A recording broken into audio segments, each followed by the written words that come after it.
Welcome back, Season 1, Episode 4, On the Job, Alumni in Action, Miami-Dade Fire Rescue, Station 20, interviewing firefighter Raul Diaz.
Welcome back, everybody, to On the Job, Season 1, Episode 4. Today we are at Miami-Dade Fire Rescue, and we are highlighting firefighter Raul Diaz. Welcome, sir. How you doing this morning? Good, sir. Yourself? We've had an interesting morning, right? Yes, sir. It's been adapt, improvise, and overcome. We started this episode at Station 20, and you know, the number one thing here is that the mission goes on. Me coming into your department to do these interviews, the number one thing is that I don't interrupt service. I don't get in the way. We work around you on duty, and we make it happen, man. You know how I operate. I get things done. Yes, sir. And I'm excited about this episode because we're bringing in the largest fire department in the South Florida area, with all the toys, the big budgets, and you're in the big leagues, man. So Yes, sir. the way we start our episodes every single time, as you know, is a quick introduction of yourself.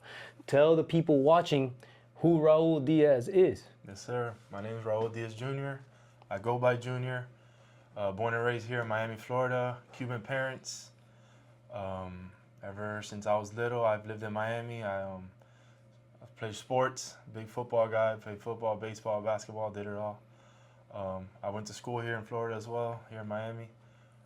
I went to Miami Central Senior High School for high school. I actually went to college, got a double major of management and marketing at Tulane University, and then I got my master's degree in Florida Atlantic University in Boca Raton in sports management. I played football. I played football ever since I was little, 3 years old. You look like an athletic guy. You make me look little on camera, bro. That's awesome, dude. You're born and raised in Miami. Your optimal goal was to reach the NFL, right? Since Yes, we've spoken before, usually what I do before these interviews is I sit with the candidate and I get to know a little bit about him so I can highlight you correctly and anybody else that comes on the show. So education, very important aspect in life. Yes, sir. You have an extensive background, you have a double major, you did your master's, at the same time you were playing football while in college. Yes, sir. The first question is, do you think attending college prior to joining the fire service is something that helped you succeed so far?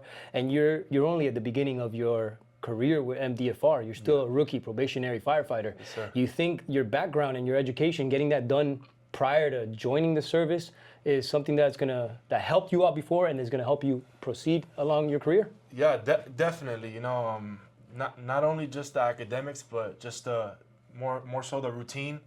Like college, you can't mess around. You got to show up, you got to study, you got to train, you got to work hard. You have certain deadlines to meet with your assignments. You have to study.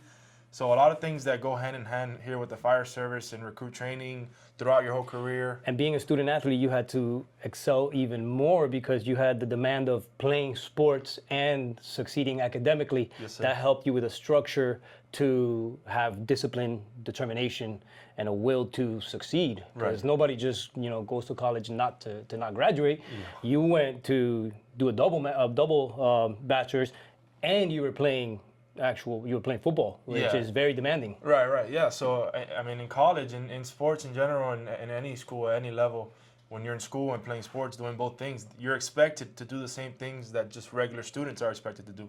You got to hit the same deadlines with your assignments. You got to pass the same test, all while balancing everything else, the demands of the sport that you're playing. So yeah. Now you played high school football, state champs from what I hear. Yes, sir. Twice. 2 years in a row. 2 years in a row, huh? Yes, sir. What position did you play in high school and overall in football? What's your position? I played center. Center. I started both ways, center and D-line, but You've lost some weight though, huh? 60 pounds ago. All right, 60 pounds ago. Yeah. Okay, center. And being a you also played semi-pro after Yes. So after college. once I graduated from college, I prepared for the NFL. I trained, did the whole draft thing. You know, I didn't get drafted for the NFL, so I went the semi-pro route. Did a year in Indianapolis, Indiana, for the spring league. And yeah, it was fun. We won the championship there as well. Reaching the NFL is a very hard thing to do. Yeah. You know, very, very few people get there. You tried. You did your best to even make it to try out is even an accomplishment. So don't, be proud of that. Yeah. So being a semi-football player, you know what it takes to put in work. Yes, sir. How did being a student athlete prepare you for the fire service once, because I know the fire service wasn't in your line of sight. It was, you were focused on NFL. Yeah. What did, playing ball at that level, how did that set you up for success in the fire service, fire academy, fire, here Miami-Dade Fire Rescue? Yeah, I mean, sports and the fire service it's similar in a lot of ways. I think that a lot of it goes hand in hand. You have to be on time. You have to work hard. You don't want to get outworked. So you want to be the hardest worker. You want to lead by example, lead how you can. You got to hit all your deadlines. So those being a student athlete allowed you to have, like I said, the discipline and the focus and determination. Yeah, so absolutely. So I think that structure is gonna help you succeed later on throughout this long career that you got ahead of you. How old are you? I'm 29. Oh, you got a plenty of time. Yeah, you'll be here for the full time, hopefully, right? Yes, God sir. willing, everything works out. Yes, sir, God willing. Now, tell me a little bit about being trying to go to the NFL. How was that? Like a little bit about your dreams. Going to the NFL. What position? You played, and just a little bit of that taste, so the people watching can experience what it is, putting in that hard work towards, such a demanding sport. Yeah, so I mean, when you're getting ready for the NFL, all you do is football. You wake up in the morning, you train, you lift weights, you eat, you rest, you train again. So it's an all-day thing. You wake up, you go to sleep, all football. It's a fun experience. It definitely is. It's the structure's catered to you. What you need to do in the position that you need to prep. So I mean, it's fun. It was a lot of hard work, but Sounds taxing. It's very hard work, but it's very rewarding as well. It's fun, Especially if you win, right? Yeah. So if you put in work and you end up winning ball games, Oh, yeah. that's where the satisfaction comes in. Yeah, So man. okay. How does that tie into the fire service when I know you've only been in here for 10 months as a rookie? Yes, sir. Have you experienced a similar feeling of being on the fire ground compared to being on the field? Yeah, so you get a rush of adrenaline when you freaking come out the tunnel and you see all the lights and stuff. For me, when those tones go off for a fire, it's that same rush. When it's the real deal, it's like... my first fire call, when I heard those tones go off and I was running to the truck, wanted to be the first one ready, I thought to myself, man, this is that same feeling. I tell you this, don't ever lose that. I've been doing this for 23 years and I have many friends in the fire service. It's easy to get burnt out. It's easy to get complacent. Just always stay hungry, man. Always stay that feeling of, when you get a good job. Remember what we're here to do. Your ultimate goal as fire rescue is you're proud to serve. We're here to serve the community, and we're here to help people in that time of need. As exciting as those fires are, we always got to keep in the back of our mind that it's somebody's worst day, and we're there to do the best job. And it seems like you stay ready, physically, mentally, and your education and all that. Yes, sir. Now, during our pre-interview, you mentioned something you did in Hawaii. Talk to me about Hawaii. If I say the state of Hawaii, what does that bring up to you? Yeah, Hawaii was a fun time. I got invited to an all-star game similar to the All-American Bowls in college. Went out there for a couple weeks, practiced with the team, and we ended up. It's called the Hula Bowl. Okay. we ended up winning that championship as well. It was a fun experience. You know, you get with a bunch of the top guys in college football. You go at it for 2 weeks, and then you play a game. That's like your reward, getting to play that game. And what did you do while you were in Hawaii? When I was in Hawaii, I actually I applied. I applied for MDFR Non-Cert. The first time, yeah. I said, I'm gonna do this, man. I've always, you know, I always, at that point, I started thinking about fire. You know, my second option as after once football ended, I've always liked the fire service. So it's very similar to football. So I put in the application. Unfortunately, I didn't get picked up with the non-cert class, but. Well, they say if at first you don't succeed, try again, right? Oh, yes, sir. Now, you put in that application, you didn't get picked up as a non-cert, so you had to regroup, right? Yes, sir. You had to regroup. You said, okay, I'm non-cert. What did you have to do? Yeah, once I didn't get a non-cert, I saw how hard it was to get a non-cert. I said, all right, I'm gonna get certified. There we I'm go. gonna start in Fire Academy, and then work my way from there. So talk to me a little bit about that decision, saying, I took a shot at the non-cert, didn't get hired. I gotta now go through the pipeline of education again, because now you've done double major, masters, football, you applied for non-cert, and now you gotta go back and learn or be certified in Firefighter 1 and 2, EMT, paramedics. So, with that, you didn't get selected on MDFR. Who helped you out? There was somebody special in your life that was there that kind of guided you to come to Miami-Dade Fire Academy. Yeah, so it's you know, applying for the fire service and stuff, it's a lot of small little details. It's very attention to detail. Attention to detail. So I see why, but it's very important that, you know, follow all those steps. And I feel like without my brother-in-law, Alfredo Melendez, he helped me tremendously. Alfredo, thank you. Yeah, you know, he and guided me. Sorry to interrupt you, but for those watching, and the goal for this show is, there's many goals to this show. One is to highlight you, because you're a sharp individual. You're part of our fire service brotherhood. Two is to highlight and showcase the departments here in South Florida, and for the public to see who are your responders. You know, we are your firefighters responding to your calls. And the third goal for me is not the million likes. For me is to get that one individual that's watching this episode today and saying, hey, I can be a fireman also. I can be a firefighter. I can do this. We want to motivate and we want to encourage and you know, shine the light on our beautiful career, and hopefully influence those that don't know about the fire service to come and try it. It isn't for everybody. We'll tell you that, right? It's not for everybody. But definitely what he mentioned is attention to detail is one of the number one things that we look for in the fire service. And can you explain a little bit why, like tie it to a scene that you've gone to? Why is attention to detail critical? So attention to detail is critical. You know, if you're having to treat a patient, that's where I was going. If you have to treat a patient and you treat them the wrong way, or with the wrong medication, or with the wrong wrong dose, wrong med, right? Wrong dose, wrong med, wrong shock. And that's only on the medical aspect. What if you go and ventilate a roof at the wrong time or in the wrong place? Yes. So attention to detail from the most minute thing that begins at applying at Miami-Dade College Fire Academy, right? We tell you to apply with a blue pen. Absolutely. You better not apply with a black pen, because that's part of following details. And those are the kind of qualities that are skills. You can build those, you know, it just takes practice, but definitely following directions, paying attention to detail is imperative. Yes, so your brother-in-law is the one that kind of guided you. So you had a little bit of help. Yeah, I did. Yeah. You know, I was lucky to have that help. You know, if I feel like people that don't have that help, it's even harder for them. So, you know, I'm very thankful for that. And also you come from a background that is of structure. Same as in football. I'm assuming that, hey, the coach tells you you're going to run this play. You can't go run another play. You got to run this play, because if not, it ain't going to work out. Yeah. Okay, so you had that advantage, and it worked out.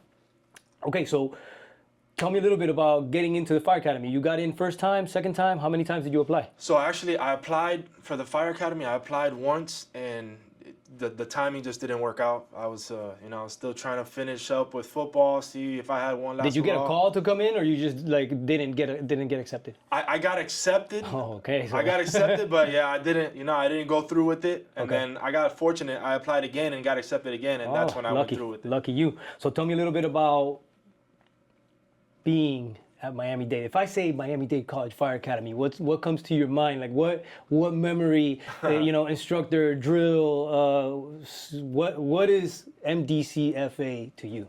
So, I mean, for me, a big thing with football, with the fire service, with everything, is that family, that brotherhood. Yeah. One moment that sticks out to me was we had Instructor Orosco. He was a big fitness guy, so. Still is. Yes, Shout out sir. Orosco. Yes, sir. I think he's in Colorado now. Yeah, he is. He was great. So I remember one time we were all in the front Indian rest position, push-up position, and we were just going all day. I feel like all day, just push-up position. And I feel like in that moment was when our class became a family. Okay. We all pushed each other. There's a method to the madness when Yes, you go sir. in, right? I mean, like I said, you can continuously relate it to football because they tend to break you down to bring you back up, right? Yes, sir. So, okay, yeah, definitely. Our PT is no joke. So those watching, our standards are 6 minutes and 30 seconds now for the PAT, and we highly encourage you to come ready to work and physically fit because you will fall behind, and this job requires physicality, common sense, and some type of that grit. Yes, sir. Okay, so Orosco, yeah, we miss him here at the academy. Great instructor. Now, let's see. You graduate from Miami-Dade College Fire Academy. Continue your education, right? So it's not just fire. You got to get EMT and medics. You did fire first and then EMT? Yes, sir. Okay, and you did them both here at Miami-Dade? Miami-Dade, yeah. Miami-Dade College is where's that? EMS campus. Yes, sir. We're going to start your podcast next. Okay, and how was your experience during that time? Talk to me a little bit about MDC EMS. So it was great. I mean, I feel like it was very informative. We had a lot of, all of our instructors were guys that were on Active the job in the field, or newly retired. So a lot of, good knowledge, on the field knowledge, which I feel like is really important because you can read a textbook, but it's nothing like getting that, that experience and knowledge from people who've actually done it. So you bring that up. It's for those that don't know about our academy, Chief Carl Pauls Noel creates an excellent environment, especially for the retired firefighters who finish their mission at fire departments like Miami-Dade Fire Rescue, Coral Gables, Hialeah. And after that mission, you retire, but you still need things to do. And we do have a lot of retired Miami-Dade, Hialeah, Gables instructors that you don't just lose your knowledge. You imagine a captain that's gone 33 years of knowledge and experience to all of a sudden retire and not be able to use it. Right. It's a great place to be at, and I know you've witnessed it as I witness it now, filming and showcasing the academy. We have a tremendous amount of talent we got air rescue captains, we got retired captains that were on the field for 30 plus years. So imagine all that coming together and teaching, a brand new recruit. So it's a beautiful place to be. And as I always mention, we're the only fire academy in Dade County. Our competing academies are, and not really competing, they're in Broward, Coral Springs, Broward Fire Academy, Barry. And shout out to them, keep doing your thing. We need more firefighters, but you got to put out quality like this, MDCFA. All right, so let's, you got your EMT, you got your medics. Was Miami-Dade the only department you applied to? No, I actually applied. I mean, MDFR was the place that I knew I wanted to be at. So, I mean, no offense to any other department, but I knew that it would be like a stepping stone to get here because this is where this is home. This is where I wanted to be. I want to give back to the community that gave me everything I got. So, I knew I wanted to be here, but I did apply to the Miramars, Palm Beach County, the Gables, Key Biscayne. And you got turned down for most of them. Oh yeah, I got turned down by a couple. I did the interview. I guess I wasn't fortunate enough to pass, but everything happens. It just wasn't meant to be. Exactly, Yes, my sir. brother. God knows what he's doing. Yes, sir. So talk to me. The moment that you got the email from MDFR. Let me know where were you? What were you doing? What was the feeling like? I'll never forget that feeling. I was actually at my shop working. And I just happened to check my phone. I saw an email, and I saw it was from MDFR, and I saw it. I felt like I lost my breath. I was like in shock. Like I took a deep breath, and it just hit me. So I took off, ran into the office with my dad and my brother, and we just started like celebrating, hugging each other, almost like I won a championship. You That's know? it.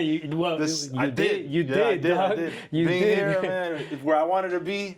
I can crazy. imagine the feeling. I remember, you know, I started my career in the United States Air Force as a firefighter in the Air Force. So mine was kind of like voluntary. I volunteered to go, and I knew I was going to be a fireman, but I worked my way through contracting overseas, and then I ended up coming back home, and I landed in Coral Gables, which to me is an honor. And I applied to Miami-Dade. I was in the process of getting hired with Miami-Dade, but I already got picked up with the Gables, and it was a blessing because I was used to smaller departments. Gotcha. And I've reached the where I wanted to be. I'm a rescue lieutenant now. I love the EMS portion of it. I'm very senior now. My department's very young. A lot of young guys like you, man. You know, so it's changing in a drastic pace for the good.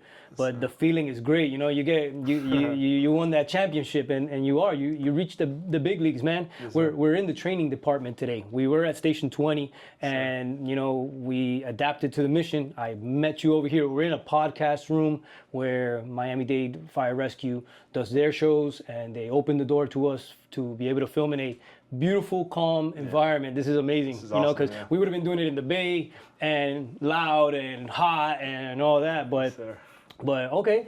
So you didn't make it professionally to the NFL, but you made it to the big leagues. Yes, sir. MDFR, biggest department in Dade County, and one of the biggest ones in the state and possibly the nation compared to, you know, the Chicago's, New York's, LA's. So you're up there, man. Blessing to be here. It is, man, and be grateful for it every single day, right? Yes, sir. So your class is first, your Miami-Dade College Fire Academy class is what? 156. And you ended up being with MDFR? 156. What a coincidence, right? Yeah. So it just, you know, it happens for a reason. Now, after you go through MDFR class 156, and, you know, they put it to you. They break you down, they bring you up, they make you a Miami-Dade Fire Rescue firefighter. Yes, sir. That day in graduation, you know, you guys have huge graduations here. I love them. They're Yeah. great. You get pinned. Your brother-in-law pins you, right? Yeah. The one that kind of initiated the step. Yeah. You know, you go out, you celebrate, you get home, and you look at that badge. How does that feel? Like, you know, the reality set in. Like, talk to me.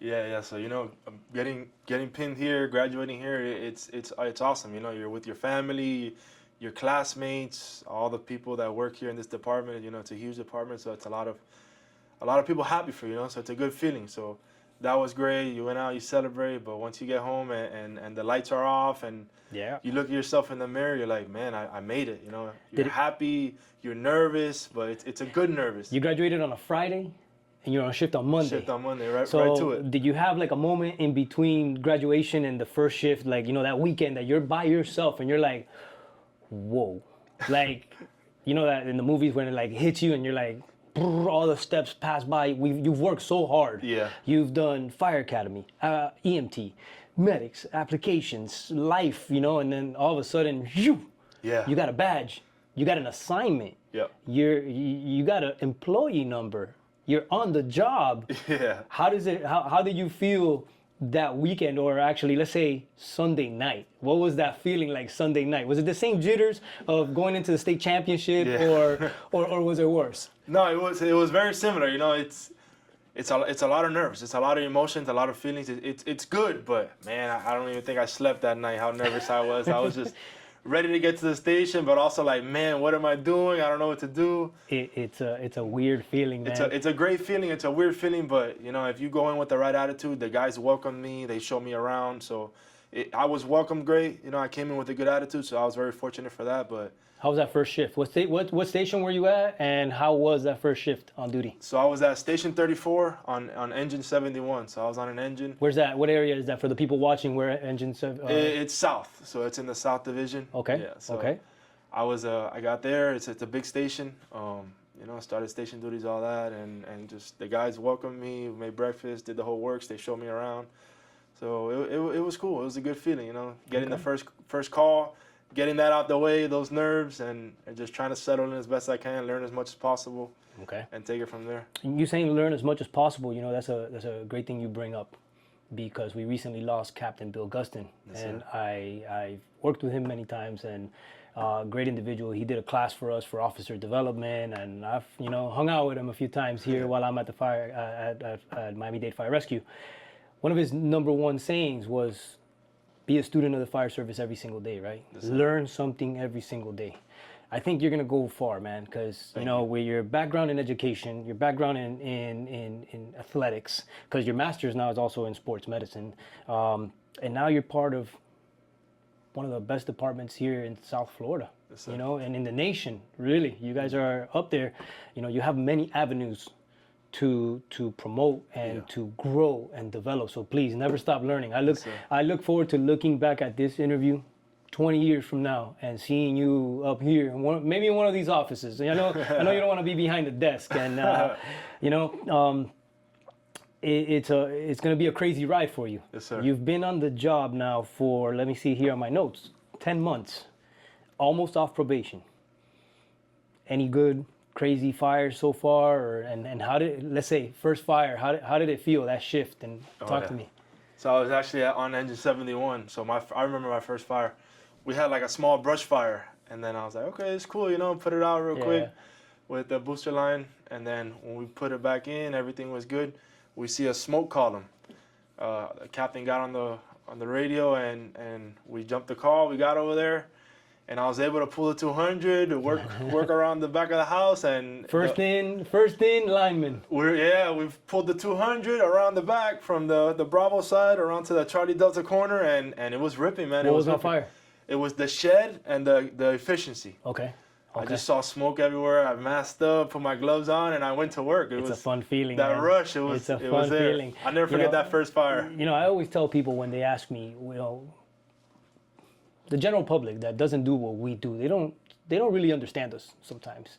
And my best explanation for being a firefighter is the unexpectedness. Like you don't know what's coming. It could be the best day of your life, or it could be the worst day of your life. So I love this job so much because I show up to the firehouse. I always show up early, at least an hour early, to drink my coffee, hang out with the boys and the girls, right? And I love this profession so much, and I'm sure you can relate, because you show up to work and you have no clue what's gonna happen. Like today, you had to come to training because LT had to do some stuff, and you don't know, man. And I tell people, and I've heard this saying before, it's like we're daily deployed, right? Yeah. I'm a military guy. We went on deployments, but you got to think of it in that aspect. You have a daily deployment, and you don't know what this deployment's gonna be. So staying ready for everything and anything is the number one goal as a firefighter, especially a young one, because you get beat up during probation, unfortunately, not in a bad way, but it's traditions and things that you got to do. You have to be the hardest worker in the room. You're always there early. If you got time to lean, you got time to clean. So you're always cleaning. You're probably cooking. You're training. You wake up early and you go to bed late, and then you wake up early again, and you're running calls, and we expect a lot out of you. Yeah. So I'm sure you can relate to that feeling of the not knowing, knowing what's coming. It's a good feeling, huh? Yeah. Because, nothing against the desk people. You come to an office and you kind of have a breakdown of what's going to happen throughout the day. Yeah, it's expected. But man, we could be chilling, and all of a sudden that ripping fire comes out, and you go in there, you make a grab, or you put out the fire. It's a wonderful feeling, and that's kind of what I want to express here in the show. And I want to show people that you're not just a firefighter, you're also an entrepreneur. Yes, sir. With your education and your background and your sports and all that. What kind of, you have a business also? You do things on the side. Yes, sir. We work 24 hours on, 48 hours off. Yes, you guys have a CR day. That's what you guys call it. We call it a Kelly day. That CR day is basically his day off, so he gets 5 days off. What do you dedicate yourself to in your time off? So I was fortunate enough to start a business with my dad and my brother in 2020. It's called Sunshine Step Bands. What do you do? We're like a heavy truck dealership, so like the box trucks, the FedEx, the step vans, like the UPS trucks. You build them? We're a dealer, so we buy them, we fix them up, we sell them, and we also do food trucks on the side as well. So that keeps you busy, huh? Oh yeah. And you guys are doing well. How long you guys been open? We've been open since 2020. Okay. So cool. So check them out. We'll put up some pictures also on the screen of you working on your side gig. Yes, sir. But we are proud at Miami-Dade College Fire Academy that you have reached your goal of getting on the job. Yes, sir. And you're a leader in nature. You're a squad leader during your academy. It's in your blood. You lead by action. Where do you see yourself in 5 to 10 years here at Miami-Dade Fire Rescue? So here at MDFR, I'm blessed. It's such a big department. It's so versatile where you have all these avenues to go different ways. I plan to get as many certs as I can. That's the right way. Hopefully use them. And I like to try things. I like to work. I see myself eventually promoting lieutenant, captain, stuff I like see that. it also. Thank you. Yeah, I just, but the way I work is I want to learn the job as much as I can. And I know you can promote in 5 years, but I want to promote once I feel I'm ready. That's good. I don't know if you're ever ready, but I want to learn the job first and make sure I got it, and then, eventually work my way up and promote. Absolutely. You have a good head on your shoulders, and I think that, like you said, promote when you're ready. Don't rush to it. Learn every little minute detail of the job. So as a rookie, my recommendation is know the truck inside out, know every single tool, what it does, how it does it, how to break it down, how to clean it, how to service it. Know there's something that we have that normal people don't have, is we have a lot of time. When there aren't calls going on, what are we doing at the station? Some people chill, some people read books. I recommend everybody, hey, always learn, produce, do something productive. And as a young firefighter, you got a long road ahead of you. Yes, sir. I see, you're very smart. You've done the college degrees. You're going to take the time and pride to learn every single piece of equipment. And then not just that, go and learn administrative protocols, EMS protocols, fire protocols. And then, I see you in 5 years, probably as a cap, 5, 10 years as a captain. And well, no, maybe I'll come back and you'll be in administration one day behind the desk next to the chief, or the chief, ask the chief, right? Okay, so as I said, the late and great Bill Gustin is be a lifelong student of the fire service. Learn something new every day. You have a long career ahead of you, my brother. Yes, sir. And it's gonna go very well for you. So improving yourself, like to close, what is something that you have learned so far that you want to share with someone watching that might be thinking about joining the fire academy and the fire service? And any advice that you want to let go or want to leave behind, you can tell. Yeah. So I thought about this question, and I definitely want to gear it towards like athletes. At least for me, once you realize that your athletic career is ending, you reach a point where like, man, I've been doing this my whole life. For me, I've been doing this since I was 3. So it's like, what do I do now? You have that thought like I'm lost. But I think the fire service is, it's something worth checking out. You're hands-on. It's very similar to playing sports.